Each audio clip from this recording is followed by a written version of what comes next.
ধর্ষণের ব্যাপার হইলে এগুলার লগে লগে ধৈরাই ফাঁসি দেওয়ার দরকার। ধর্ষণের বিচারটা অন্যান্য বিচারের মধ্যে দীর্ঘায়িত না করে এগুলো শর্ট টার্মে বিচার করে ফেলতে হবে। প্রশাসন সক্ষম না, যদি প্রশাসন সক্ষম থাকতো তাহলে তো চারপাশে অবস্থা এরকম হতো না।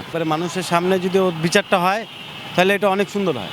দর্শক, আবারও স্বাগত জানাচ্ছি বাংলা অ্যাফেয়ার্সের নিয়মিত আয়োজন পাবলিক অ্যাফেয়ার্সে। কয়েকদিন ধরে ধর্ষণ, হত্যা, ছিনতাই, চাঁদাবাজি সহ নানা রকম সহিংসতা দেখা যাচ্ছে। সরকার ও প্রশাসনের পক্ষ থেকে বিভিন্ন রকম আশ্বাস দেওয়া হলেও এগুলো বাস্তবায়ন হতে দেখা যাচ্ছে না। আমরা সাধারণ মানুষের কাছে জানার চেষ্টা করব এই ধর্ষণ, হত্যা প্রতিরোধে ইউনুস প্রশাসন কতটুকু সক্ষম।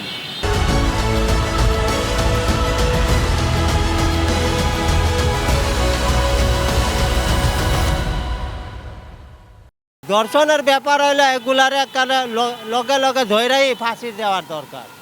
ফাঁসি দিয়ে দিলে তাহলে আরেকটা লোক আর এরকম আকাম কাম করবো না। ধর্ষকের শাস্তি সর্বোচ্চ করে দিলে এবং জনসম্মুখে প্রকাশ করলে দ্বিতীয়ত কখনো কোনো ধর্ষক চিন্তা করবে না যে এই সমাজে আর কোনো নারীর শ্লীলতা হানি ঘটায়। তার পাশে যে অবস্থা, নারীরা কিন্তু সেফ না।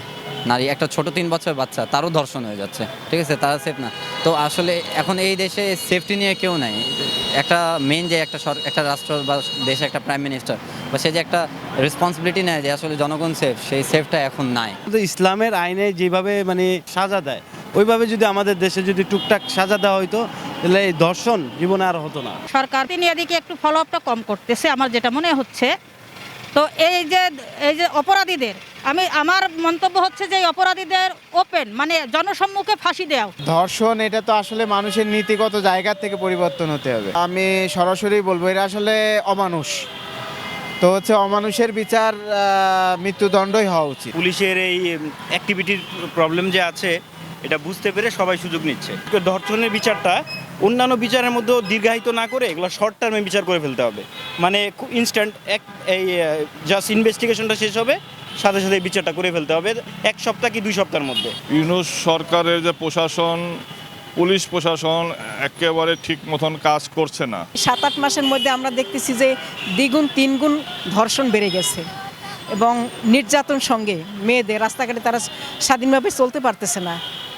এরকম চললে তো আমরা একেবারেই হতাশ এবং আমরা কোথায় যাব, কার কাছে যাব, কোনো বিচার নাই। রাহাজানি, ছিনতাই, ধর্ষণ যে কোনো হোক, অপরাধ তো অপরাধ। এই আমার মতে 10 দিনের মধ্যে সীমাবদ্ধ হওয়া উচিত। এই ধর্ষণের সর্বোচ্চ 1 মাস এর মধ্যে মামলা অ্যানালাইসিস করে মামলা নিষ্পত্তি করতে হবে, না হয় আদারওয়াইজ 2 বছর 3 বছরের মধ্যে আসামি বিভিন্ন দেশে চলে যাবে। ধর্ষণ হত্যার একবারে মনে করেন পাক্কা শাস্তি দিতে হবে। 1 সপ্তাহের ভিতরে বিচার রায় কার্যকর করতে হবে।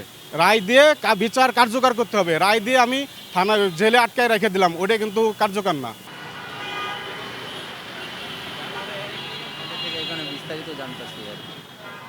ধর্ষণ, হত্যা, চাঁদাবাজি, ছিনতাই এগুলার যেন পুনরাবৃত্তি না ঘটে, সাধারণ মানুষের এটাই প্রত্যাশা।